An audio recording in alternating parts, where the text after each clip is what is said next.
This show is a member of the Sorgatron Media Podcast Network. Find out more at sorgatronmedia.com. This show is brought to you by Slice on Broadway, supporting Pittsburgh podcasting with the perfect pepperoni pizza. Production services by Sidekick Media Services. And listeners like you, supporting us at patreon.com/AwesomeCast.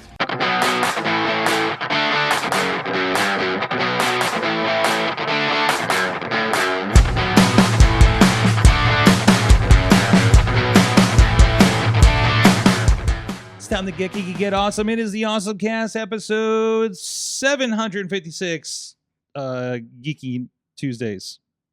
I just mashed up both intros. All right. I'm Mike Sorg at Sorgatron here in the Sorgatron on the social medias in the Sorgatron Media Studios in Pittsburgh, PA. Listen, I was on the roof of the convention center all day, and it's very cold, but it's going to be very cold tomorrow when we do this. Anyways, we'll touch base on what that is. But first of all, not in the Duds Cave, but in the Sorg Cave is the Dudders. Hello. And we gave you the droopy mic, so this might be an interesting situation. All the good mic holders are at the convention center right now. so we'll be working with this. How you doing, Katie? I'm good. Oh, droopy. If you're on video, this is the greatest. Oh no, it fell off. No. Oh boy. So anyways, you're back from voting and such, right? I voted. Okay. Democracy. You know what? Of anybody in this room, I'm glad you're the one that got that, because that's going to be the most entertaining there. Intern Tony is off camera here. Hey, Tony. Hello. There you go. We got him in the background. But we have back with us a special guest, fresh a couple weeks off from is sojourn the word? It feels right in this case. Brian Crawford is with us. I didn't want to come back, but what would I do without my Slice on Broadway pizza? Oh, one of our greatest promoters of our friends at Slice on Broadway, of course. So we're going to be talking about, you had a fantastic, I saw you on social media, following your journey in Japan. Much of Japan, it looked like you hit every major city, I think, right? From central and southern Honshu. So I didn't leave Honshu. I didn't get that. There's so much more I have to see. But I was like, I had 13 days and I wanted to maximize the trip. Sounds like you had a pretty good start. I did. We're going to talk a little about that. I think we're going to talk extensively about that. So we're going to get our awesome things of the week out of the way here.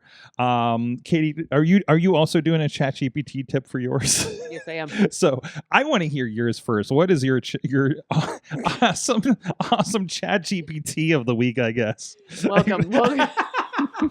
If you're on audio, she is working around this microphone the most interesting and awkward of ways. I'm very tall. It's a good thing you're tall, yes. Thank goodness. Hi. So my ChatGPT tip of the week is... You're still talking to the side. Is it? Do you have any sort of... There audio? you go. Hello, intern Tony. Can you hear me? We'll just have Tony hold the microphone for you. Sorry, buddy. All right. So, hi, ChatGPT. There are worst internships. We've done them. Yes. Surprise, I bought a house. But beyond that... Oh, is this the official announcement? I don't know. Hello, family. Nobody knows. Nobody knows that. But I bought a house. Congratulations. It's okay. My mom already knows. Okay, that's all that matters. Yes. My mom, your mom. That's really all it matters. But I bought a house. And so painted the house, working on the house. Needed rugs for the house because we do not have very many rugs. And it's all wood flooring. And what I did with ChatGPT was, I don't know what size rugs I need for my rooms. Got the measurements of the rooms, which it's weird measurements. Like our dining room was like 11 by 11 foot, 8 inches, and some very random. It's Pittsburgh house sizing. So what I did is I dropped into my ChatGPT. I was like, here is the size of my room. And what size rug do I need? And then I took it a step further because it started suggesting not just size, but shape and like as far as setting up where it wished to be. And so I was like, all right, let's take this a step further. I started with a photo. I'm trying to find where I started this conversation with a photo. For example, bedroom colors are like a light purple and teal, and dropped it in and said, my room is 14 foot by 11. What size rug do I need? And they're like, well, based upon this photo, and they found all the colors in the photo. Wow. the ideal size rug, and then asked me my bed size. So like based upon bed size, rug placement. So it gave me those suggestions, recommended rug size, color and style recommendations, like options based upon the colors, like warm grounding contrast. I would never have thought of that. The type of material, suggested styles. And so I have this really amazing painting by of Boba Fett that is essentially the reason that this room is those colors. Pull that full screen if you can, if you're going to show that way. Like it's very colorful. It's yeah, is it a batch? Yeah, No. it's a batch. Yeah, it's a Charlie batch. It's very large. Not Charlie batch. Oh, what Baron batch? Yes. Right? Yeah. Yeah. Well, we're a batch.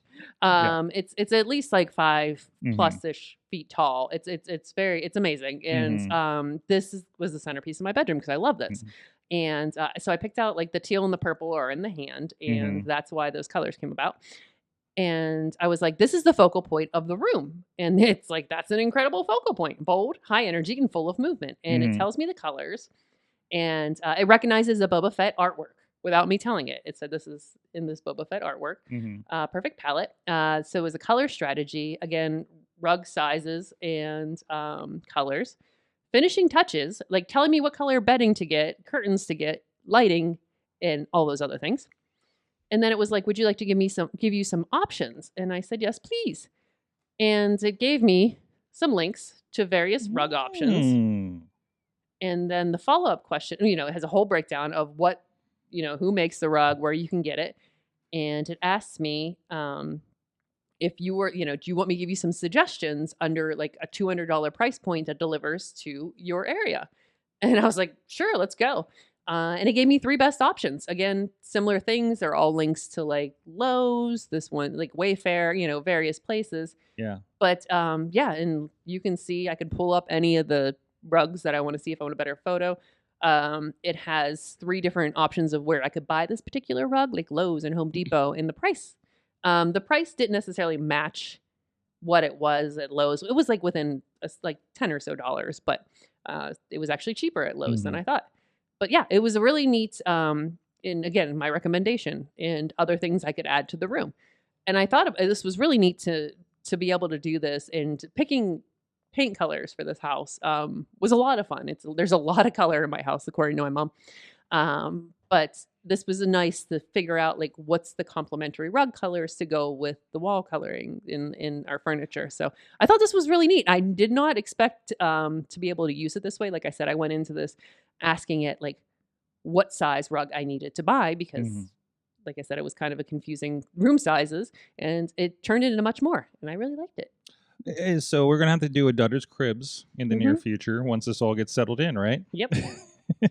It's so funny because like my bedroom's around that painting, and then my office is around the colors of traditional Boba Fett. So. Because you do have a Boba Fett standee, I believe, right? Yeah. I think the lady presides in your living room at the yes, moment. currently it's in my living room. I'll probably move the office. So yeah, he'll hang out there now. So it's one interesting way to use ChatGPT, and I've been using more and more, Gemini and ChatGPT, depending on like the kind of the task and how recent I get it. And this is not my awesome thing of the week, but I'll kind of relate to, because I need to behavior modify myself, if that makes sense. We talk about this all the time, and Katie, it's like, okay, I've positioned this so I will use this tool more regularly in my life.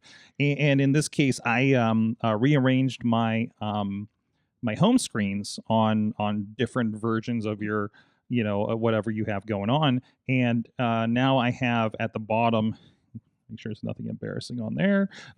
So I have in the bottom here, there's buttons to go straight to ChatGPT and Gemini, and then so I'm pretty much ready to go. Also, I love putting the battery thing in your little circle widget thing. So it's definitely very helpful between my headphones and my watch throughout the day. So that's a little side thing to my actual awesome thing. So I'm endeavoring to focus on my dietary situation. Had some medication that did some stuff to me, and I need to be course correct a little bit. So So I was like, I didn't want to open up my Fitness Pal chronometer. I hate logging my food and figure out which one it is and stuff. I want something very dead simple. And I'm like, I wonder if ChatGPT can do this. And not only could it do it, turns out that there is and maybe this is something to look at, but especially Katie, I know you're super organizing, and maybe you already know about this part of this. But if you go in and go to new projects in the projects folder, which I already use project folders for, like each podcast has a project folder. So if I'm talking about things, it knows context of like what I've been doing over like basically the last year of, all the transcripts for AwesomeCast, for instance, right?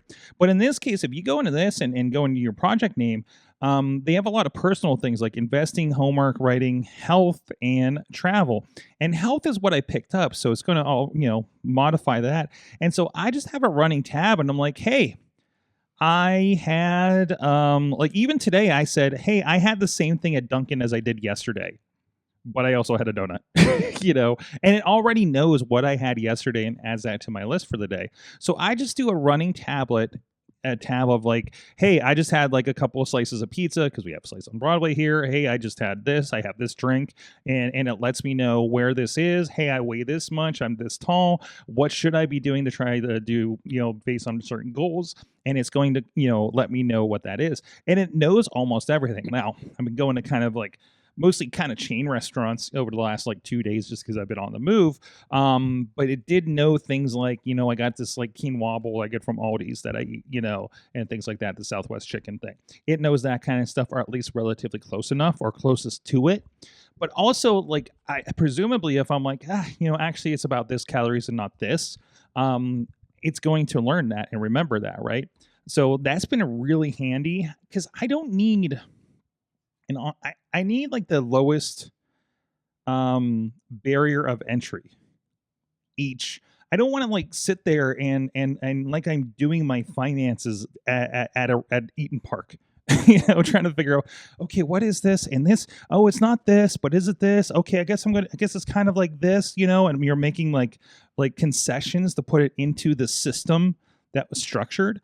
And this is obviously going out and, if you're at Eaton Park, it's going to look up the dietary information at Eaton Park, or, hey, most things of that are this nature. And I can say, no, more this, less this, like it's mostly common language and has that running thing for it. I'm really excited. I'm 2 days in.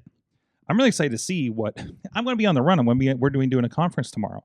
Who knows what I'm going to end up doing, But at the end of the day, I'm like, oh, hey, for lunch I had this, and for breakfast I grabbed this, and for dinner I grabbed this because I was on the run, and I can just just tell it, talk to it, and then it's going to spit out everything. Then okay, how much damage did you do today while you're on the road? And it's going to help me kind of have more awareness of what's going on there.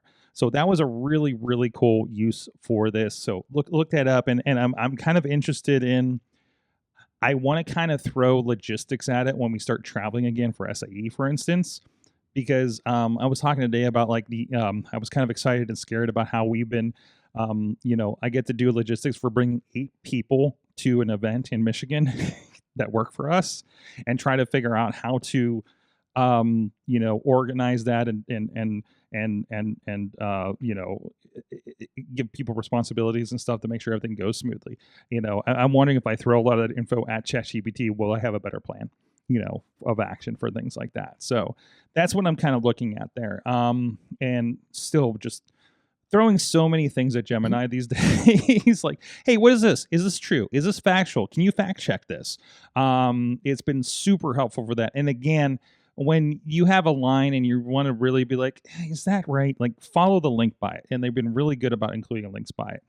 If they don't, say, hey, cite your source on that, and do that kind of second step on that, especially when we talk about informational and definitely stuff that is prone to misinformation and interpretation.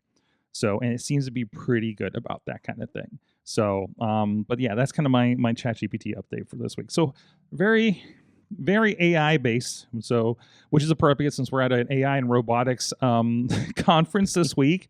We talk about AI and robotics demo day. Will be at the David Lawrence Convention Center. That is Wednesday, the November 5th. It is free if you're catching this on Tuesday night or mid or mid-Wednesday.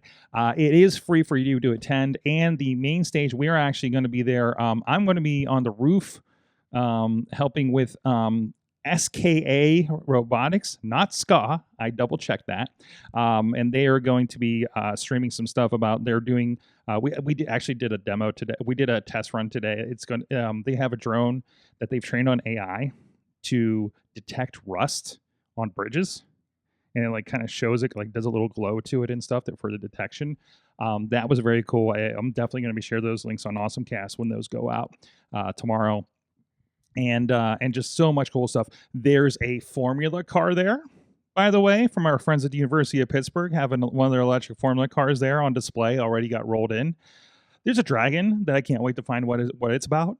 So a lot of really cool stuff there. So I kind of wish I wasn't working, because I'd go hang out. Because it looks like a lot of fun. It's like a playground, and it's just people just like rolling their stuff in today, right? So, and Katie's going to be hanging out with us too, helping out. I am, and if you're attending, you could actually talk to Pete Utters, which is my brother. Yes, yeah, my brother Patrick is presenting. He's one of the researchers over at Penn State for their AI. And he's doing a presentation. I believe it was part of the Global Impact Conference. Correct. I saw the signs for it. I think I sent you this because it's doing like both things are happening concurrently, kind of hand in hand. I think Mark Cuban's going to be there. Mm-hmm. Like some other big wigs are going to be there. NVIDIA sponsors part of this thing. So like it's pretty crazy. One of the most exciting things I've seen, since like 15 years ago in the entrepreneurial startup space here in Pittsburgh, right? So it's really cool. And a lot of people are going from out of town and stuff, kind of showing stuff off. So it's a really cool thing. All right. Want to give a shout out to our friends over at Partner. Which one are you going to try tomorrow? I didn't see when your chat came in. Probably not the home decorating. I bet it's the health thing. So anyways, thank you to our friends on patreon.com/awesomecast supporting this show here, including our manager right here in the studio. Thank you, Brian, in person for supporting us here on the Patreon, as well as Cynthia Klosky, John DeGore, and Dave Ponder, who's in the chat room hanging out. Dave has been traded to the Wrestling Mayhem show this evening. Mm-hmm. So for what did he say? For a draft pick, a future draft pick to be determined, right? Yep. So, I keep going to the wrestling. Sorry about that. It's still running in the background. But anyways, thank you guys so much for supporting us. We try to put some extra content. We have the Sorgatron Media Patreon feed, so you see what's going on all night. No Patreon extras. We actually have a truncated night because we have a busy early day tomorrow that we have to get in there 7 a.m. to make sure everything's running for the live streams. So we're going to be shortening things. Well, you're not going to notice on the AwesomeCast, but the Wrestling Mayhem show is definitely going to notice tonight that we have a much shorter show, potentially, I hope. You know how those goes. Well, anyways, let's toss it to our buddy Chachi and find out what's going on in the video game world. Hey kids, welcome back to the Chachi Says Video Game Minute. Here's as much video game news that I can cover in about a minute. And apparently it's adaptation week here at Chachi Says Video Game Minute. Backyard Baseball is getting a 2D animated special. Pablo Sanchez and friends will star in an animated special teaming up to release at Dave & Buster's and the Backyard Sports YouTube page. Tiffany Haddish is signed on to voice a character, so this is probably just a test balloon to see how well Backyard Sports does as a cartoon. More to come. Yellowstone creator Taylor Sheridan has one more project to complete before his deal with Paramount comes to a close, and apparently it's a Call of Duty movie.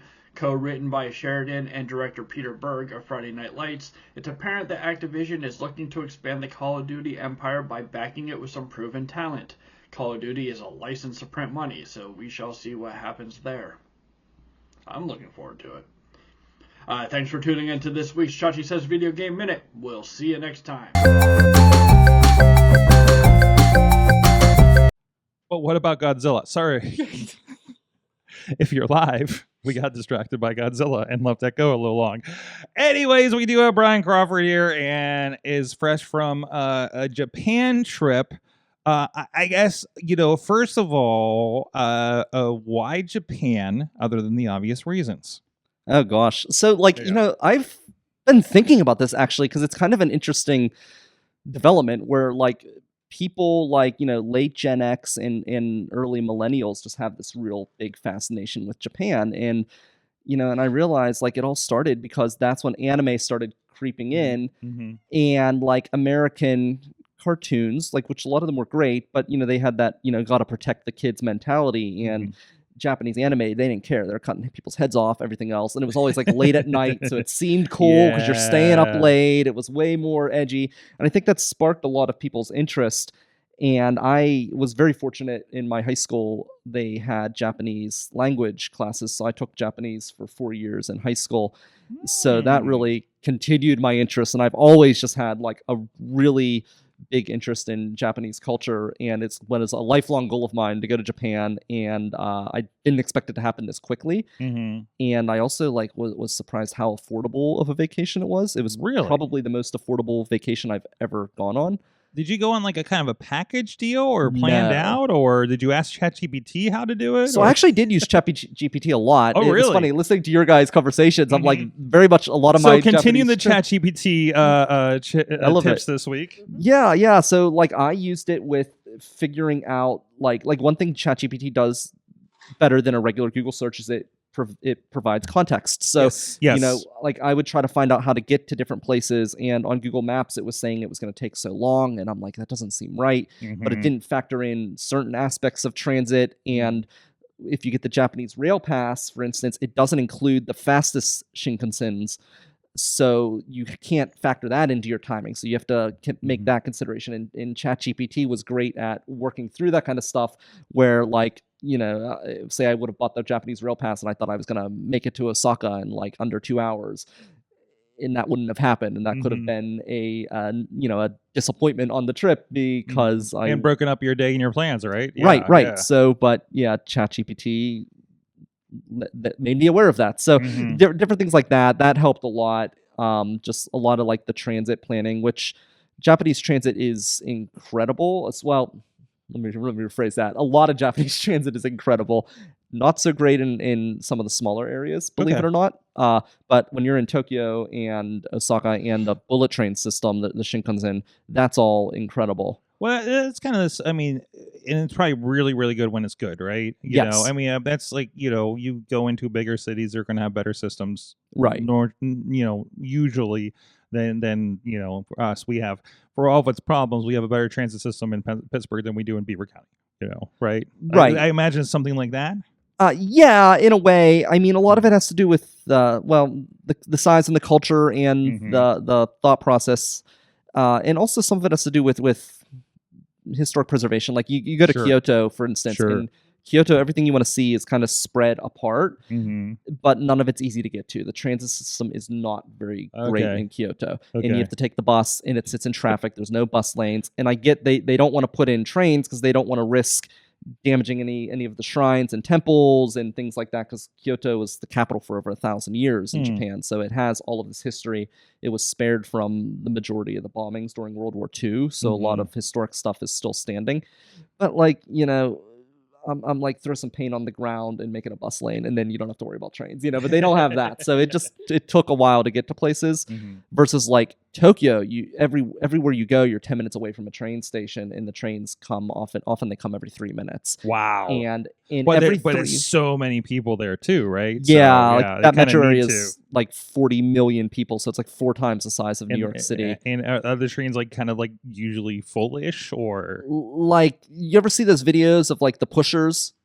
Where like that, there's these videos like back in the day with the Tokyo Metro, they had people who were paid employees that pushed people to get the doors to shut because they were so full. I never saw any pushers, but there were people pushing themselves into the train at times, and very rarely was it not standing room only in there, and often like kind of making yourself as thin as possible to stay on the train. But what's wild about it, and my gosh, that was actually part of like one of the things I was going to talk about was the rail system, is it's so well organized.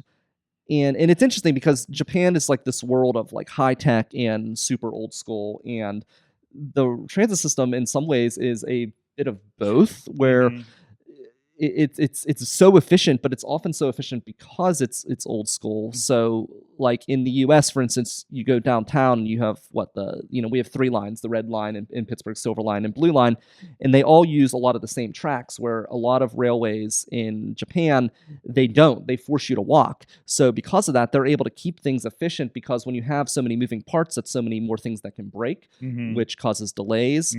Whereas if you just like make people walk a little bit, then you don't have as many fancy switches, but you also have the train keeps coming, and there's no waiting, and they're able to keep things flowing. It's not like when I'm like, see a bus go past my street, I'm like, oh, train's down today. Right. Or like the fact, it was so funny. I was waiting for Shinkansen, and they were talking about this one train that was coming 10 minutes late, and you would have thought it was a national emergency with the amount of announcements. Meanwhile, the T has been announcing 20-minute delays for the last 5 years. Yeah. And I want to point out, this is not stock footage. This is your actual footage you took here in Japan of the trains, if you're on video with us. Yeah, all different types are on there. There's metro, like heavy rail trains. There's previously you saw an old streetcar that was at Hiroshima. It's actually not that old, but it's designed to look old.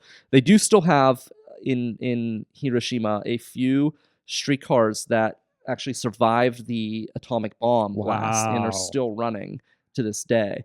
So that's a freaking testament, isn't it? Yeah, and that was one interesting thing. After that happened, they were able to actually get the streetcars up and running relatively quickly after that bomb. So it's a really cool part of their culture. But the streetcar runs through the town.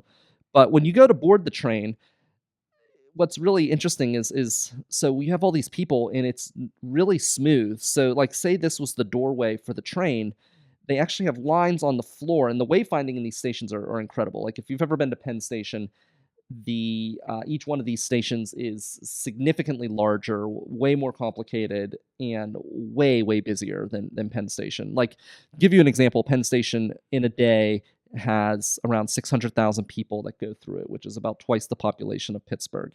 In Shinjuku or Shibuya, they have over 4 million people that come through the station a day. So it's like the entire population of like Los Angeles coming through your train station. And it's and it flows so well. So if like this, like say for example, if you had your main door, on each side you have a line that's drawn, and then there's a second line for like overflow. So the whole entire front of the door is open, and when the train stops, you kind of step up onto the yellow line. Everybody leaves, and you're in position immediately to come on the train as soon as the last person is off. So you don't have any of that, people running into each other. You don't have any delays. People are already in position to just walk on, and they're so efficient in terms of timing. Like even the Shinkansen, the Limited Express, the Metro. So like with the Shinkansen and the Limited Express and some of the long range trains, you can, reserve seats for those. And they're so precise. I had to make a transfer going from Kinosaki Onsen to Kyoto, and I literally had a 1-minute transfer window. So you could schedule your seat, but they schedule the car, and you're supposed to get your luggage down and get ready to leave before the train stops. And they had positioned it so I was the same car on each train, and all I literally did is walk across the platform and jump onto the other train. Because they planned it for you. Yeah. Okay. And it's so efficient that they can schedule things down to a minute or less to allow you to catch your train. And these are long distance trains. These are going to like different like climate places, and that's how efficient and that's how precise these rail networks Knowing are. the pain of switching trains at like Philadelphia's train station, Amtrak station, like that's incredible. And then everybody's yelling at you why you don't know where you're supposed to go, and it's like, no, please tell me, stop yelling at me. Right. And that's one thing. Like, they don't really need to yell at people. Like, you get onto the Pittsburgh Amtrak, and there's literally somebody who's paid to just stand there and scream at people to go stand in a certain area. Yeah. You're just like, what is this? Whereas there, the wayfinding is incredible, and it's all like simple low-tech stuff that it just works. Like if you're in Tokyo Station and the train you're going to, and each train has like a color and a letter. It's actually like a Roman letter, so it's easy to, if you're, not from Japan, it's easy to know what it is. And in Tokyo Station, they actually have lines painted on the floor, and if you just follow the line, you'll end up at your train. Oh, jeez. In all of the the roads throughout, all of the walkways through the train stations and all of the sidewalks have like slots in it for people with visual impairments to be able to use their sticks to find their way. Jeez. I mean, it's just so well done, and everything's in Japanese and English. So even if you don't know Japanese, the audio announcements are in both languages. So I brought a couple fun things. Well, first off, before I get into this, I wanted to gift the studio a Manaki Neko, which is supposed to bring you good luck. It's a beckoning cat. So if you notice this cat, it's doing this because in Japan, this actually means come. It's not this. So for those on audio, so it's like you, your hand is upside down doing the motion, right? Almost like in us, we would be like shooing away. Here, that's actually you're telling someone to come closer. Okay. So that's why it's translates to like a beckoning cat, and it's supposed to give you good luck. So that's for the studio. Thank you. Sure. I brought these. They're called IC cards, and they're transit cards. This is the ICOCA. This is Japan JR West Rail. This is Suica, which is JR East. They have what's called I don't know what it's called. They have a thing set up where if you buy one, you can use it basically anywhere in the country for the most part. So I only bought this one just because I collect transit cards as a souvenir, but I didn't need it. I bought this in Tokyo, and I could use this in Osaka and most places I went. And in Japan, all of the transit companies, for the most part, are private companies. It's almost like the old streetcar era here in the U.S. I love the little mascot for the ICOCA one you got. Yes, there. Like I had to look that up because I wanted to make sure we got a good shot of that little duck guy, little blue duck guy on this. So Suica also has one too. I accidentally got the Welcome Suica card, which is for tourists. I wanted to get the original one, but once you buy it, you can't get your money back. So I just stuck with it. But they have their own little mascot as well. But these cards since they're all private companies, they all agree for the most part to work with these cards, these IC cards. And also, all these sites are in freaking English, like right off the bat. Like I could very easily navigate and figure this out. Even the ticket machines, you can switch languages there. Same with the ATMs. It's a very bilingual country, right? So that's not a big deal. What's that? It's actually a fairly bilingual country, right? So no. You go to a lot of places. Once you're outside of like the major cities, sure. A lot of times you don't. And I'm talking like even like mid-sized cities, like Kanazawa's got 400,000 people in it, and that was probably the least English-speaking place I was in Japan. But yeah, a lot of people don't speak Japanese there. But the people that you need to talk to, like the people at the front desk of the hotels, or like if you're in like a touristy restaurant, there'll be people that can speak English, or they'll have it where you can order on a screen and switch that to English. But like you go to like a lot of like small local places, they don't speak English actually. But these cards, what's great about them is it's just straight dollar value on it because it's all different transit agencies, so they don't have like a pass like we can get here because it's all different companies. But you can actually use these cards on like most vending machines. So you just swipe, like just tap the card for a vending machine.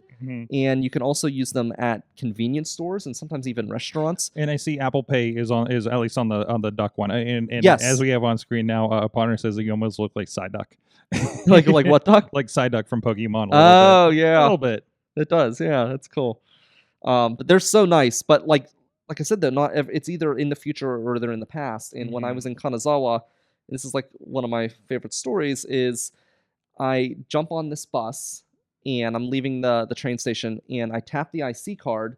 I sit down and I see other people going on. They grab a ticket, but a lot of times you could pay for something like multiple ways.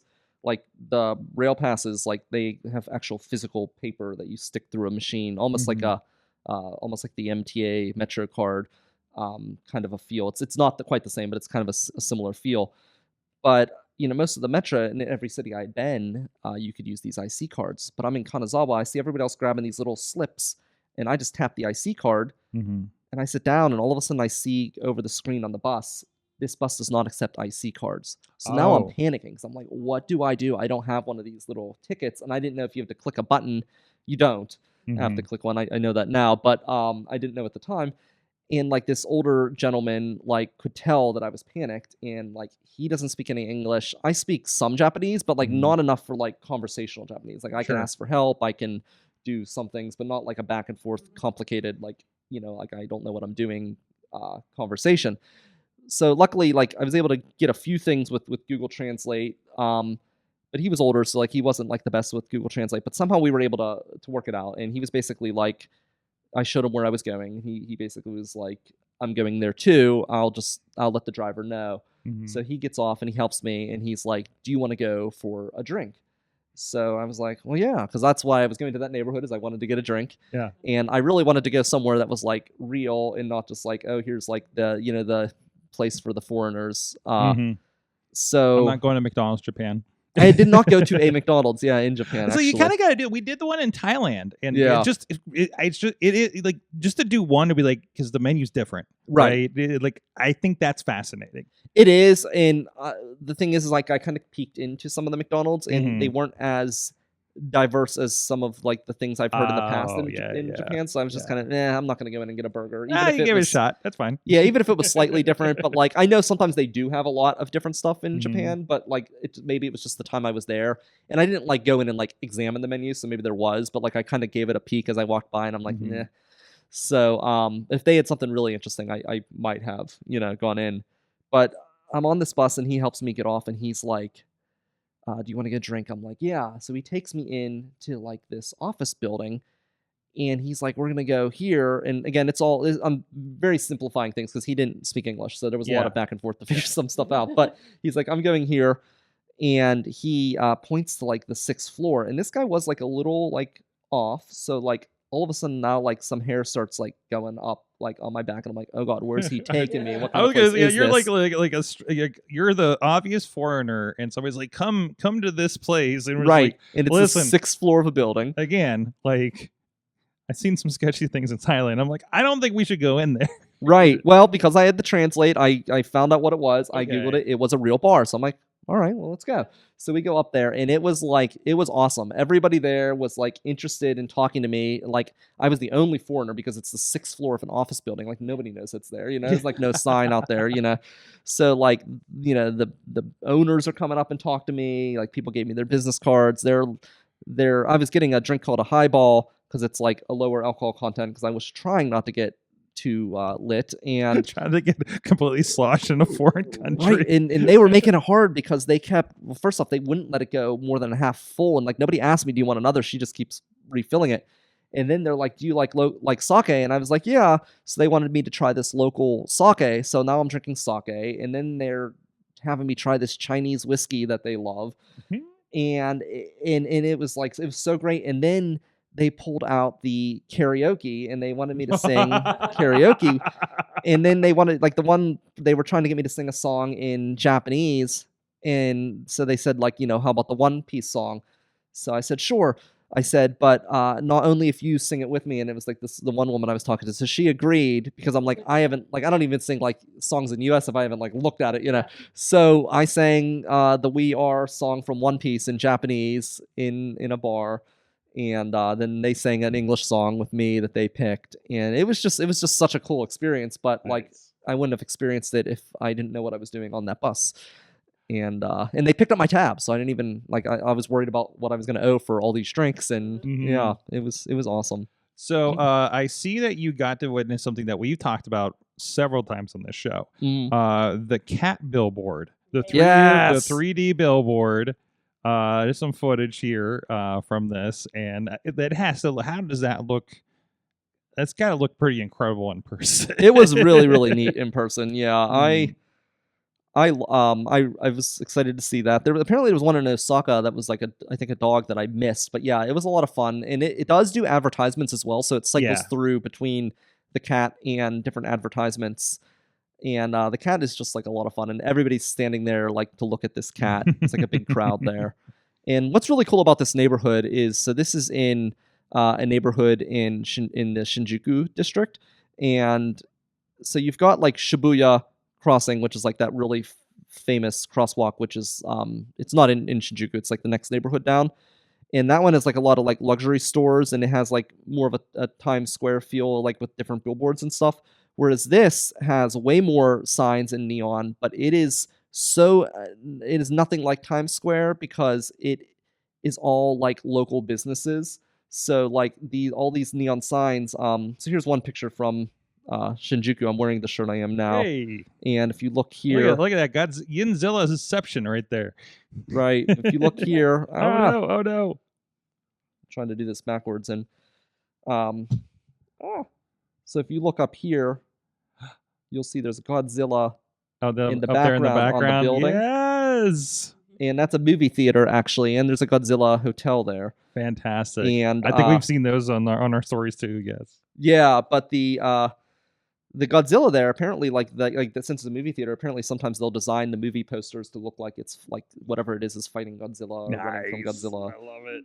But like you'll see just like in Shinjuku, like here's just like one image of it, and every street you go down, every alley is just full of neon signs like that. But they're all like businesses. Like those are not advertisements for like Adidas or something. Like it's actually like, oh no, this is somebody's sushi restaurant or this is the karaoke place. It seems like when you go to like Chinatown and like I've been to Chinatown, like Philadelphia or something like that, like it looks like a smaller version of that, but they're all mom and pop stores. So like it's actually reflective of what that looks like, right? Yeah, it is. It's all authentic, and that's where people like who actually live there go for like nightlife, like after work and things like that. So tell me about these squids.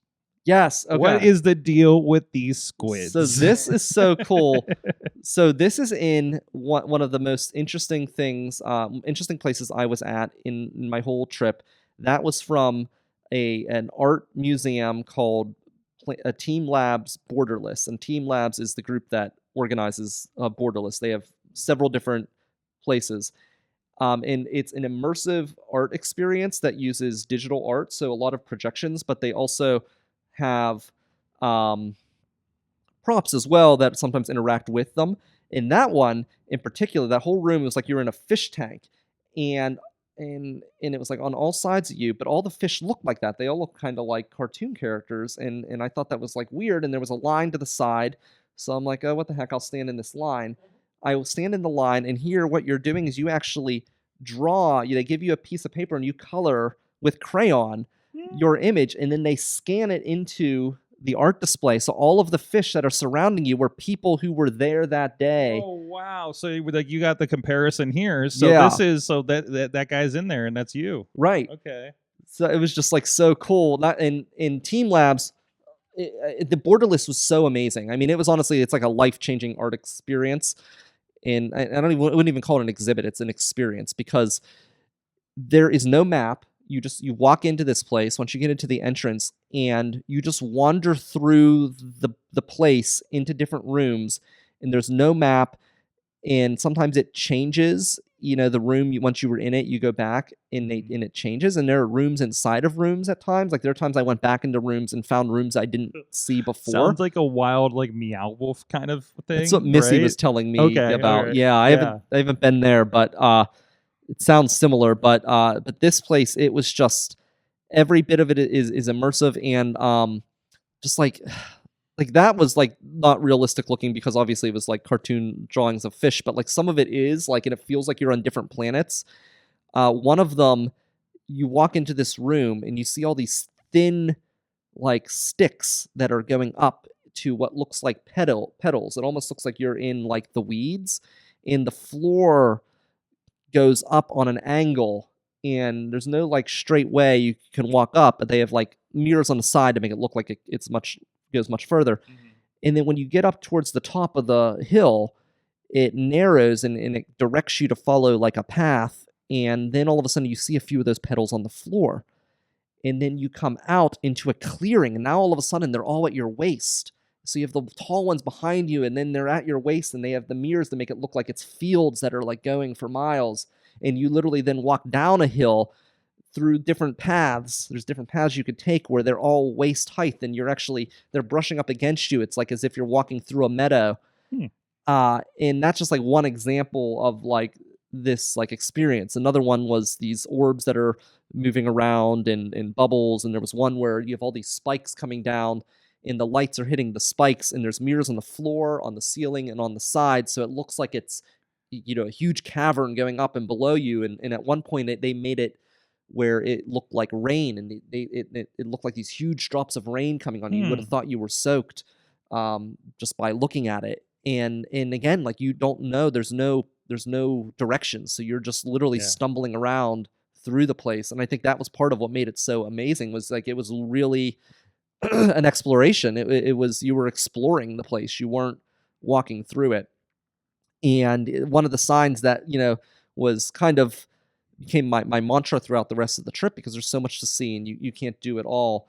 One of the things, whenever you leave the place, as you're leaving, it has on the wall a quote. It says, to see one thing is, or to see something is to not see another thing, or something to that effect. And it was just like, you have to make decisions and choices in life. You can't do everything. And it was, it kind of brings you some peace, because you want to see so much. And, instead of being disappointed, you think, well, I didn't see this, but I saw this. And it just, helps shape your perspective. But I mean, that is definitely Borderless to a T, because you have no idea if you saw it all. Like, I have no idea. There's probably rooms in there that I didn't even experience. And especially as they changed, so you don't know, like, did I miss one coming through or something like that? Right. Man, you love those, because they're just like, am I now you're like kind of FOMO'd the thing that you just experienced. Right. And I was there for hours. I mean, Yeah, I was in that place for hours, and I missed, I know I missed some things. It's crazy. So Borderless was great. I also, one thing I wanted to mention as far as this show, because I thought it was, the tech show, is Avatar. It's what's it called? Dawn Avatar Robot Cafe, which I don't know if you've seen any of that.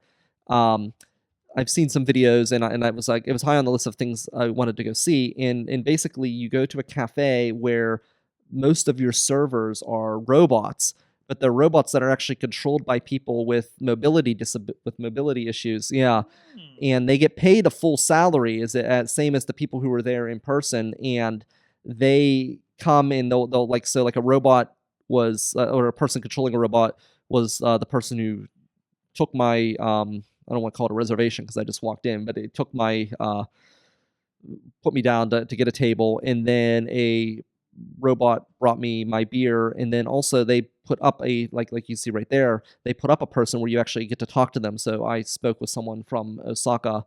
Well, I was in Tokyo, and she was in Osaka, and we had a conversation through the robot at that place, and it was really a cool experience. So that was neat to see. This actually goes along with something, because there was like a pontification of one of the companies that's talking about having a maid robot of sort that like just goes and cleans your house during the day. And they're like, well, the AI is not anywhere near this. So in the meantime, we're just going to have somebody is hired and controls a robot, which is a whole new set of privacy concerns, because you're just like, somebody's controlling a robot in your house while you're gone to take care of your personal chores. I've seen that. Yeah. I saw that, and I'm like, first off, that's a horrible idea. And like, secondly, even if when it does work and it is true AI, I'm like, how many sci-fi movies do they have to make about the robots being treated as servants and uprising against us? Yeah. It's just like, I need some I need to lock it up during the day or something, right? So exactly. But yeah, no, that's incredible. That's very cool. So, and I think that's it's a lot of this, I feel, comes from like, there's a different sense of community there than I feel like we have here. The more that I learn about that, there's a thing going around about they've installed heated benches so the homeless don't freeze.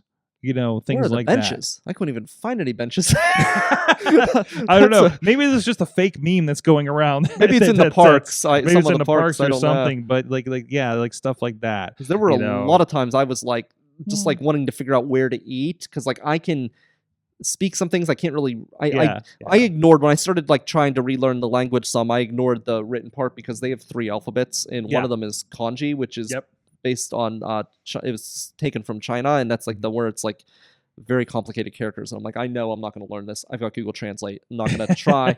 So like when I was trying to figure out somewhere to eat, since I can't read Japanese, I was wanting to use the phone. And there were a lot of times like I just wanted to like sit down somewhere to just play on the phone for a few minutes. And there was like, I could never find anywhere to sit anywhere. They keeping everybody moving, right? Right. And they have, especially in Tokyo, you have to. I mean, Tokyo is just so intense. How did that, obviously a little bit, but how much did you get to use the tools, like the phone tools, like your Translate and things like that? Was that helpful along the trip? It was really crucial to the trip in terms of the ease. I mean, I had planned to use Google Translate a lot to read, and it works so well when you're in that environment. Like I've used it here before actually to help people on the T with directions and things like that. I've used it a few times actually.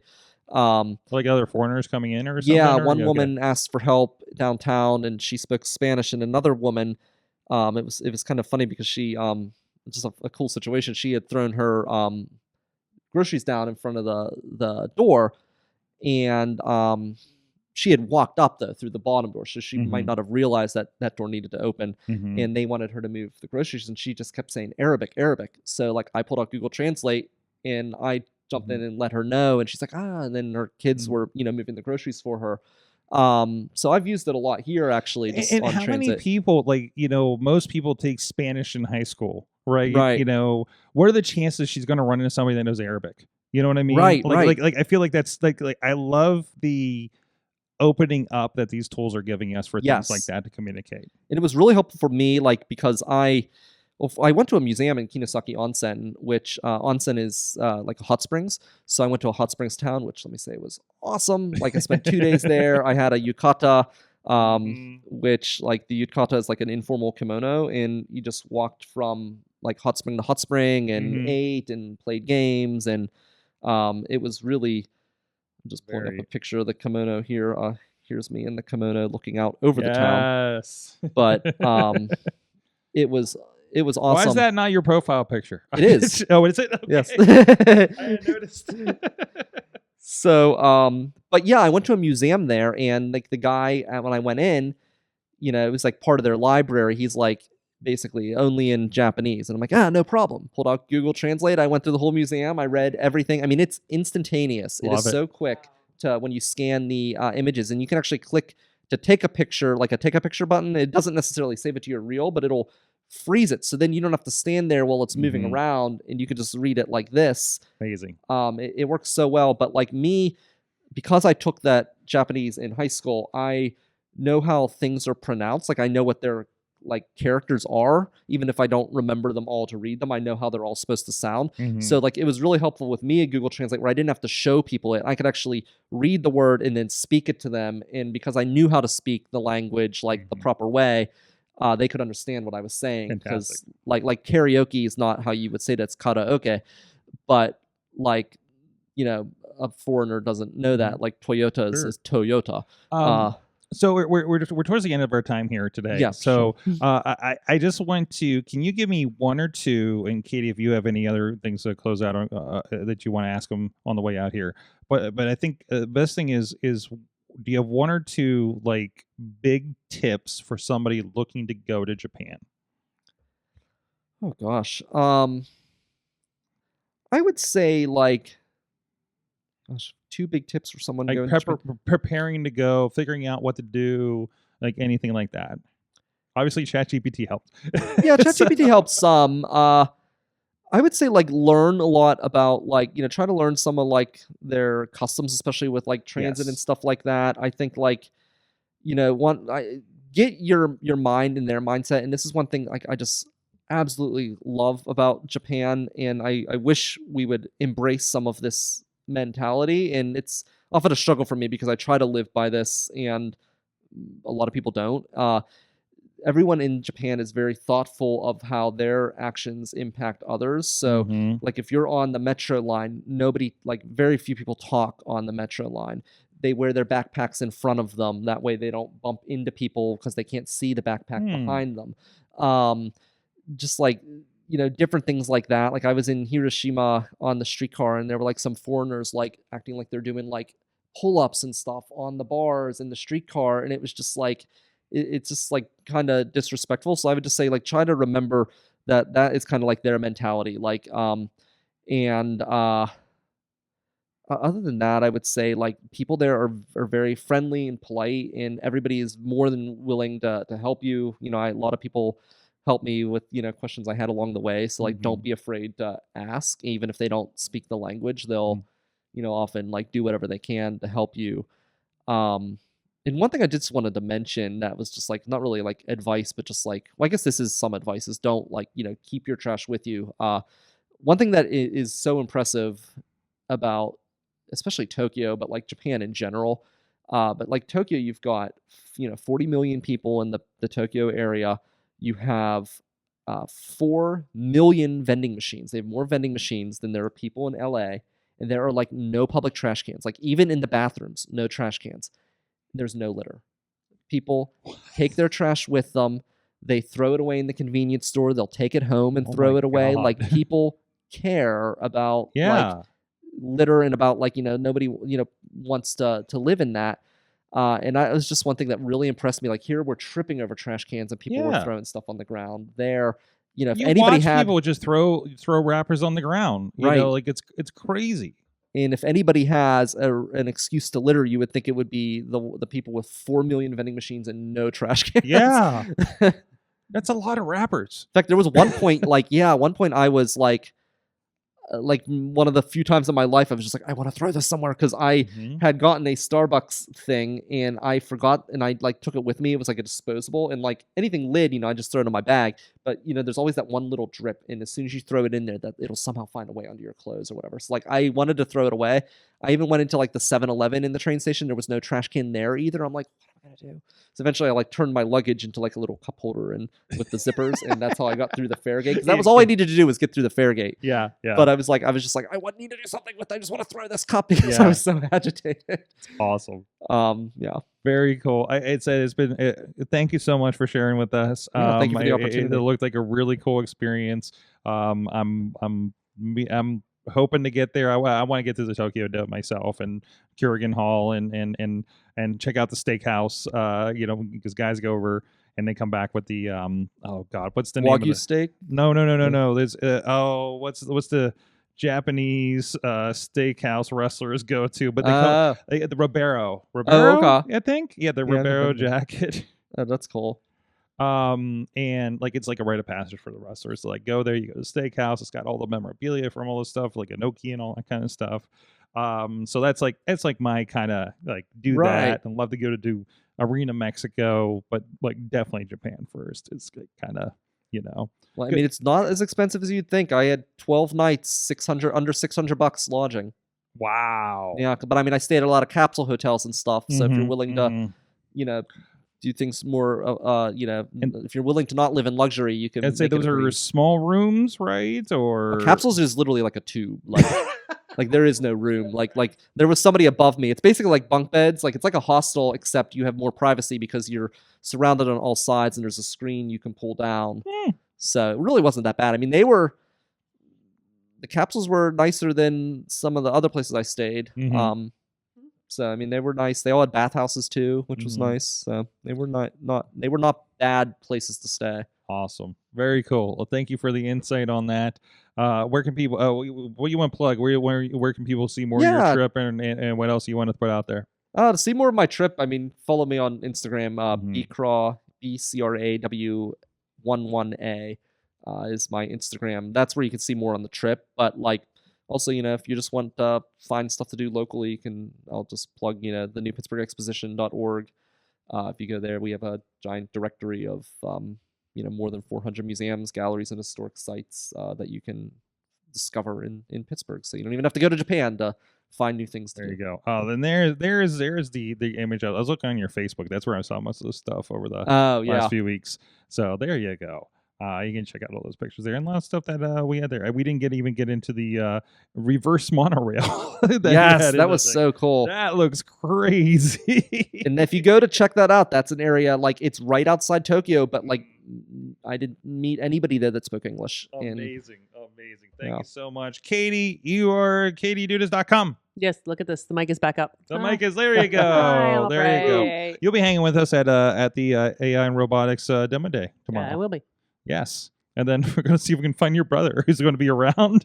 How embarrassing can I be? Oh. Are you going to keep texting him like, where you at? Where you at? Where you at? Come to the roof. Yeah. Come to the roof. I'm on the roof. Come to the Find roof. me. Come to the roof. Come and find me on the roof. So I'm very excited. I'm very excited. You know, again, we did a walkthrough with these guys today, and I think it's going to be really cool for them to do their presentation and have that stuff streaming. So I get to hang around with drones all day. That will So be cool. and Missy gets to see all the. I don't know if she's as interested as I am in it, but she gets to see all the talks on the main stage. And Nice. and there's like a whole other, like you said, a whole other conference happening with a bunch of bigwigs and everything like that. That's probably something none of us can afford. That's why everything downstairs is free.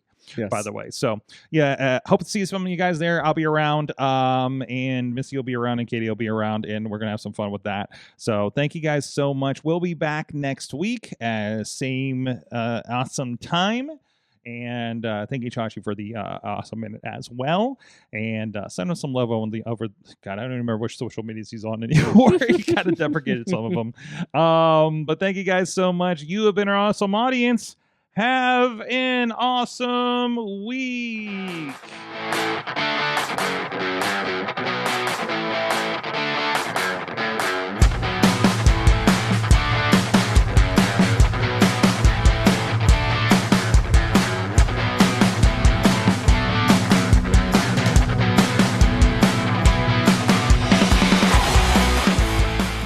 This show is a member of the Sorgatron Media Podcast Network. Find out more at sorgatronmedia.com.